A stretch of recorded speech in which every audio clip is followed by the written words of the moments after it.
एक पुस्तक लिख दिया, फलाने महाराज जी की पुस्तक है। दुकान भी तो चलानी है उनको,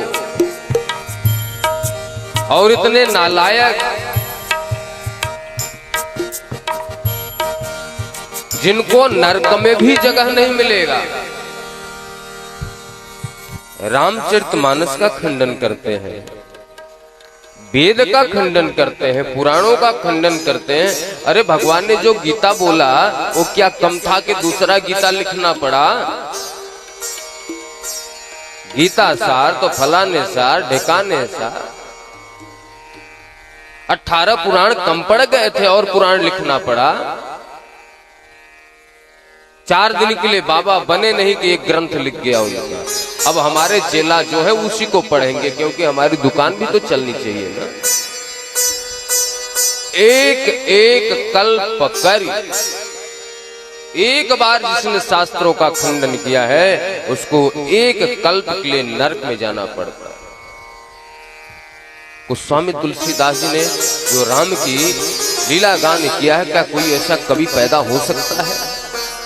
सूरदास जी ने जो पद गाया, जो भजन गाया, दोनों आंख संधे होने के बाद, क्या कोई ऐसा पद गा सकता है? अरे जो उस भगवान का भक्त हो जाएगा, रसखान जी कहते हैं कि प्रभु मुझे कुत्ता भी बनाना तो ब्रज का कुत्ता बनाना, मनुष्य बनाना तो ब्रज का बनाना, पत्थर बनाना तो ब्रज का बनाना, बिहग बिटक कुछ भी बनाना तो ब्रज में भेजना मुझे। क्या कोई ऐसा भक्त हो सकता है?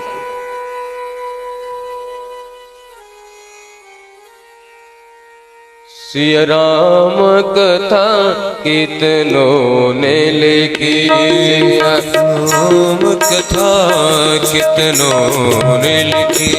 तुलसी जैसे मर जात कहाँ, तुलसी जैसी मर्याद कहाँ। नरसिंह बसे प्रति कंवन में, नरसिंह बसे प्रति कंवन में। पर काढ़न को प्रहलाद कहाँ, पर काढ़न को प्रहलाद कहाँ। पर काढ़न को प्रहलाद पर काढ़न को प्रहलाद कहाँ। श्री राम जय राम जय जय राम, श्री राम जय राम जय जय राम। मुरली मनोहर राधे श्याम, मुरली मनोहर राधे श्याम। श्री राम जय राम जय जय राम।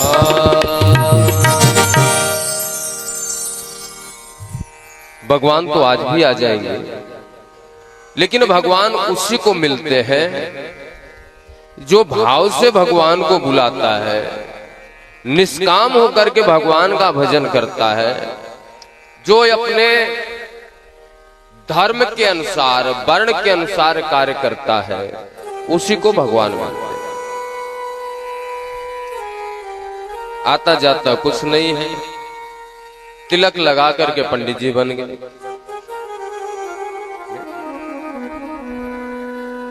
ना भक्त बन पाए न ज्ञानी बन पाए, बीच में रह गए। हाँ, मैं तो जानता हूं भगवान का पूजा करना जानता हूं, वेद का ज्ञान है, पुराणों का ज्ञान है। कोई भी अपने आप को बुद्धिहीन नहीं कहता। सबसे ज्यादा समझदार मैं ही हूं, अपने आप को हर कोई समझदार समझता है। और जिसके मन में यह भाव है कि सबसे ज्ञानी, सबसे ज्यादा समझदार मैं हूं, उससे बड़ा मूर्ख कोई नहीं। जिसके मन का ये भाव है, तृणादपि सुनी चेना, तरोर्यो सहिष्णुना अमानिना मानि देन सदा हरि कीर्तन। जो अपने आप को तृण से भी छोटा समझता है वही ज्ञानी हो सकता है, वही भक्त हो सकता है। जो पौधों की वृक्षों तरह झुकना जानता हो, अर्थात जिसके अंदर विनम्रता हो, वो भक्त हो सकता है।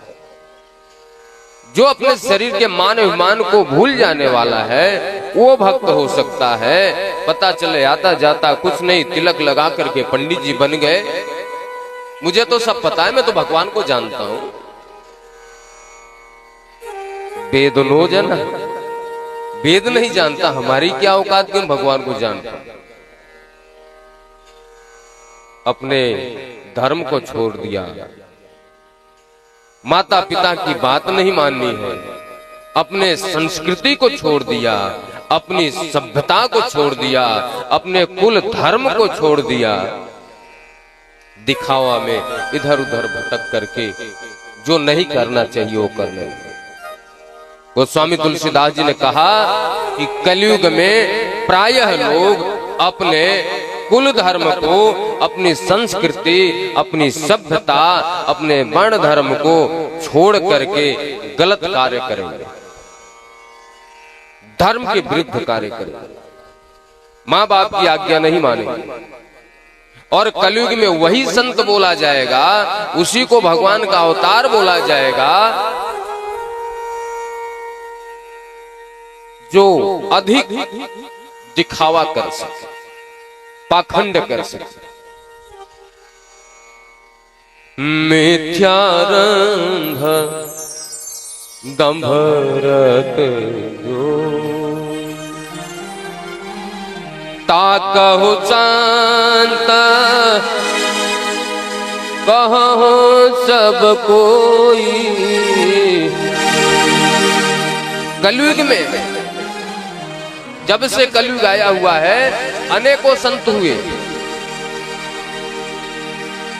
लेकिन अभी जो 100, 200, 300 वर्ष से जो संत बन रहे हैं उसमें मात्र 2% ही वास्तविक संत हैं, बाकी सब नालायक हैं।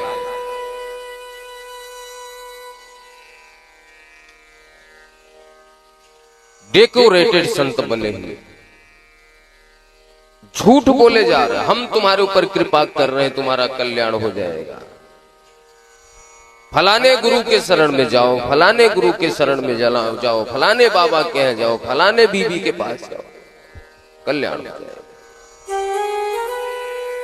यहां तो गोस्वामी तुलसीदास जी ने कह दिया कि कलयुग में 1 लाख संतों में केवल एक संत होगा। 1 लाख लोग संत बने हुए हैं, उसमें मात्र एक संत होगा, बाकी सब पाखंडी होगा। कोपेतु भगत वचन सकर्मा सपन हूँ जानन दूसर धर्मा। वो सपने में भी नहीं बोल सकता कि मैं भक्त हूँ, मैं संत हूँ, मेरे पास आ जाओ, मैं कल्याण करूंगा, मैं आशीर्वाद दे रहा हूँ, नहीं बोल सकता हो। को पितु भगत वचन सकर्मा, मन बाणी कर्म से वो भगवान का भक्त है, वही संत। और संतों की तो महाराज भंडार लगा हुआ है, जिस गली में जाओ उस गली में संत। संत बने कौन? पत्नी जी मर गई, पत्नी की शोक में चलो संत बन जाते हैं। घर में खाने पीने के लिए कम पड़ रहा है, चलो कथा व्यास बन जा रहे हैं, अच्छा पैसा कमाएंगे, अच्छा घर में शादी कर लेंगे, व्यास जी हैं, अच्छे घर की लड़की मिल जाएगी, बेटा बेटी का भी अच्छे घर में शादी हो जाएगा, चलो कथा भागवताचार्य बन गए, कथा करने लगे। भागवत में लिखा है, आप लोग पढ़ो, आपका एक ग्रंथ है, इसमें कहा गया यदि 4 बच्चों को पैदा करने वाला मंच पे भाषण दे रहा है, कथा वक्ता है, तो उस जैसे अधम का शकल भी देखना दोष माना गया। प्रणाम करने के तो बात भी दूर के ऐसे कथा व्यास को आप प्रणाम करो। ऐसे कथा वक्ताओं का चेहरा देखना भी दोष है, क्योंकि वो भाव का धर्म को बेच रहा है। भागवत धर्म का जो मिला हुआ धन है वह अपने बीवी बच्चों के पोशाक में, शौक में, शान में लगा रहा है। उससे बड़ा पापी कोई नहीं हो सकता। नारे मोए गृह संपत्ति नासे, मोड़ मुड़ाए हुए हैं सन्यासी। सन्यासी बनने में देरी क्या है? अरे मूड को मुड़वा लो।